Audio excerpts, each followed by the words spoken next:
Hello नमस्कार दोस्तों, स्वागत है आपका नित्य एग्जाम पॉइंटर पर। आज हम लोग 28 जुलाई के महत्वपूर्ण करंट अफेयर पर चर्चा करेंगे दोस्तों, जो कि आपके आने वाले एग्जाम के लिए काफ़ी महत्वपूर्ण है। तो अगर अभी तक आपने हमारे चैनल को सब्सक्राइब नहीं किया है तो सब्सक्राइब कर लीजिएगा दोस्तों, साथ ही बेल आइकन को जरूर प्रेस कर दीजिएगा ताकि जैसे यहाँ से कोई वीडियो अपलोड किए जाएँ तुरंत आपको नोटिफिकेशन मिल जाए।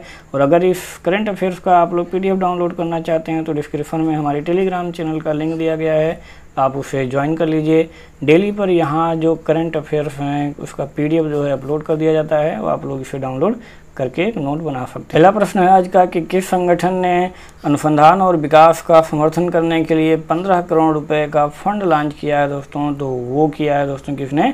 विज्ञान और प्रौद्योगिकी विभाग ने। ठीक है, विज्ञान और प्रौद्योगिकी विभाग ने दोस्तों अनुसंधान और विकास का समर्थन करने के लिए 15 करोड़ रुपए का फंड लॉन्च किया है। ठीक है, प्रौद्योगिकी और विकास के क्षेत्र में रूस और भारत के बीच अनुसंधान और विकास का समर्थन करने के लिए विज्ञान और प्रौद्योगिकी विभाग यानी कि DST द्वारा 15 करोड़ रुपए का फंड लॉन्च किया गया है। DST ने संयुक्त R और D के लिए दोस्तों विज्ञान और प्रौद्योगिकी F&T के क्षेत्र में भारत और रूस के स्टार्टअप और MSc को एक साथ जोड़ने और लाने के उद्देश्य से भारत और रूस संयुक्त प्रौद्योगिकी मूल्यांकन और त्वरित व्यवसायीकरण कार्यक्रम भी शुरू किया है दोस्तों। ठीक है, चलिए दूसरा प्रश्न है आज का, किस मंत्रालय ने नेशनल ट्रांजिट पास सिस्टम यानी कि NTPS लॉन्च किया है? तो ये काफ़ी महत्वपूर्ण क्वेश्चन है।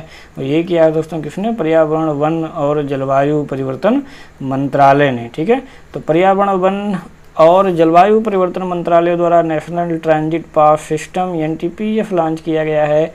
NTPS एक ऑनलाइन प्रणाली है जो बांस, लकड़ी और अन्य पहली उपज के लिए पारगमन परमिट जारी करने में सहायता प्रदान करने के लिए डिजाइन की गई है।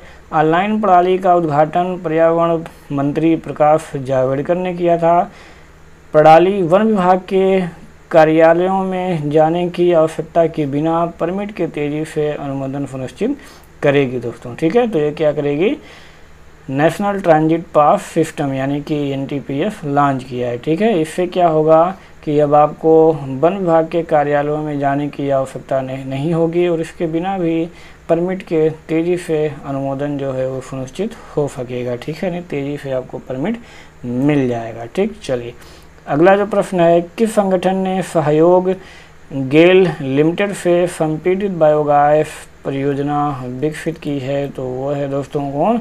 CCSL ने। ठीक, चलिए कार्बन क्लीन सॉल्यूशंस लिमिटेड इसका नाम है दोस्तों। CCSL का गेल लिमिटेड यानी कि जिसे पहले gas authority of India limited के नाम से जाना जाता है के साथ मिलकर 4 गैस कंपोजिट बायोगैस यानी कि CBG परियोजनाओं के विकास के लिए स्वतंत्र रूप से सिटी गैस डिस्ट्रीब्यूशन यानी कि CGD कंपनियों के साथ 10 साल के अनुबंध के आधार पर करेगी।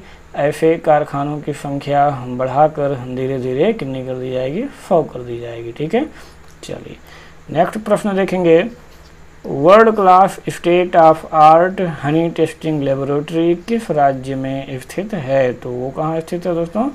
गुजरात राज्य में स्थित है world class state of art Honey testing laboratory. ठीक है, काफ़ी इंपॉर्टेंट पॉइंट है, आप इसे ज़रूर ध्यान दीजिएगा दोस्तों। ठीक है, चलिए तो केंद्रीय कृषि और किसान कल्याण मंत्री ने आणंद यानी कि गुजरात में स्थित भारत की विश्व स्तरीय आधुनिक शहद परीक्षण प्रयोगशाला का वीडियो कॉन्फ्रेंसिंग के माध्यम से शुभारंभ किया है। राष्ट्रीय डेयरी विकास बोर्ड यानी कि NDDB ने राष्ट्रीय मधुमक्खी बोर्ड NBB के सहयोग से प्रयोगशाला की स्थापना की है।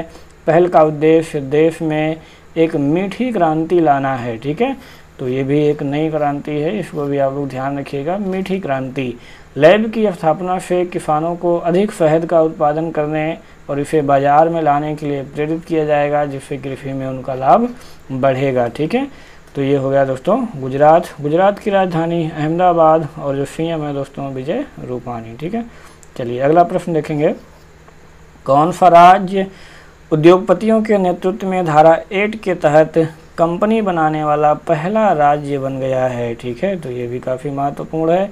तो वो राज्य कौन सा है दोस्तों? कर्नाटक। राजधानी क्या है दोस्तों? राजधानी है बेंगलुरु। क्या है? बेंगलुरु। यहाँ की जो सीएम है दोस्तों वो कौन है, बीएस येदियुरप्पा। ठीक है, तो इतनी चीज़ें आपको इसमें और जान लेना है। अगला क्वेश्चन देखेंगे हम लोग 6 नंबर।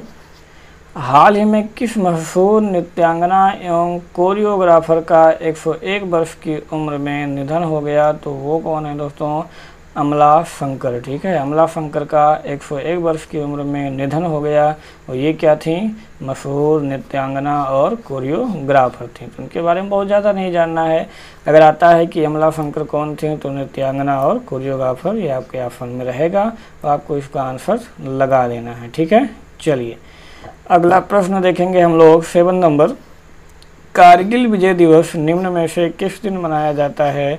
तो कारगिल विजय दिवस को मनाया जाता है दोस्तों 26 जुलाई को मनाया जाता है। ठीक है, तो कारगिल विजय दिवस स्वतंत्र भारत के सभी देशवासियों के लिए बहुत ही अहम दिवस है। भारत में प्रत्येक वर्ष 26 जुलाई के दिन यह मनाया जाता है। भारत और पाकिस्तान की सेनाओं के बीच 1999 में कारगिल युद्ध लगभग 60 दिनों तक चला था और 26 जुलाई के दिन उसका अंत हुआ। इसमें भारत विजय हुआ।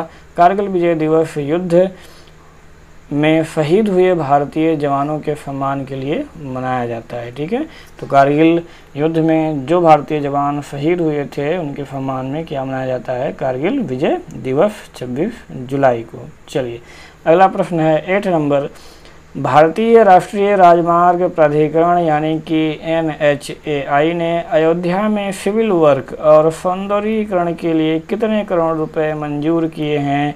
तो कुल दोस्तों 55 करोड़ रुपए मंजूर किए हैं। ठीक है, तो अभी आप जानते ही हैं कि 5 अगस्त को क्या होने वाला है दोस्तों, भूमि पूजन होने वाला है। उससे पहले अयोध्या को संवारने के लिए यह कदम उठाया गया है। कितना दिन बचा है, 1 हफ्ते, और 1 हफ्ते में 55 करोड़ रुपए खर्च करके क्या करेंगे लोग, अयोध्या को संवार देंगे। ठीक है, चलिए देखना है कितना संवारेंगे। ठीक है, चलिए तो 55 करोड़ रुपए जो है मंजूर किए गए हैं।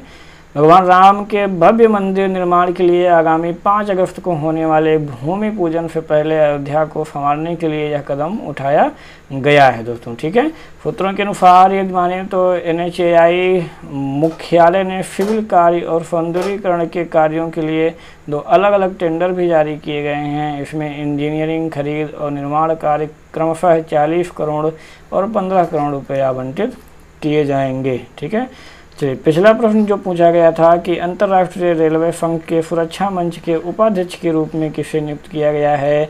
तो वो किसे नियुक्त किया गया है दोस्तों, अरुण कुमार को। हमारे जितने भी दोस्तों भाइयों बहनों ने आंसर दिया है कमेंट बॉक्स में वो बिल्कुल सही दिया है दोस्तों। तो इसी प्रकार से आप लोग पार्टिसिपेट करते रहिए, कमेंट बॉक्स में आंसर देते रहिए दोस्तों। इससे आप लोगों की एक्टिविटी भी बनी रहेगी, वो आप लोगों के करंट अफेयर्स के प्रति रुझान और प्यार और विश्वास भी बढ़ता रहेगा दोस्तों। ठीक है, तो चलिए थोड़ा सा इसमें देख लेते हैं। तो जो अंतर्राष्ट्रीय रेलवे संघ का मुख्यालय है दोस्तों वो कहाँ पे पड़ता है, पेरिस में है। ठीक है, कहाँ पे है, पेरिस में है। और ये अरुण कुमार जी उपाध्यक्ष के रूप में कब तक बने रहेंगे, 2024 तक बने रहेंगे। अगला प्रश्न देखेंगे जो कि आपके लिए है, निम्न में से किस राज्य को खेलो इंडिया गेम्स 2021 खेलो इंडिया गेम 2021 की मेज़बानी सौंपी गई है? तो इसका आंसर दोस्तों आपको देना है, ये क्वेश्चन आपके लिए है। तो इसका आंसर आप लोग कमेंट बॉक्स में ज़रूर दीजिएगा दोस्तों, क्योंकि हमें आपके आंसर की प्रतीक्षा रहती है और हम जितने भी लोग कमेंट करते हैं उस कमेंट का रिप्लाई ज़रूर करते हैं दोस्तों। ठीक है, तो आप लोग आंसर ज़रूर दीजिएगा, पार्टिसिपेट करते रहिए और ऐसे ही प्यार और विश्वास बनाए रहिए दोस्तों। आप लोगों का जो भी आगे एग्ज़ाम होगा उसमें निश्चित रूप से इस करंट अफेयर से ज़्यादा फ़ायदा अवश्य होगा दोस्तों। ठीक है, तो thanks for watching, have a good day. Daily current affair देखने के लिए आपका बहुत बहुत धन्यवाद। जय हिंद, जय भारत।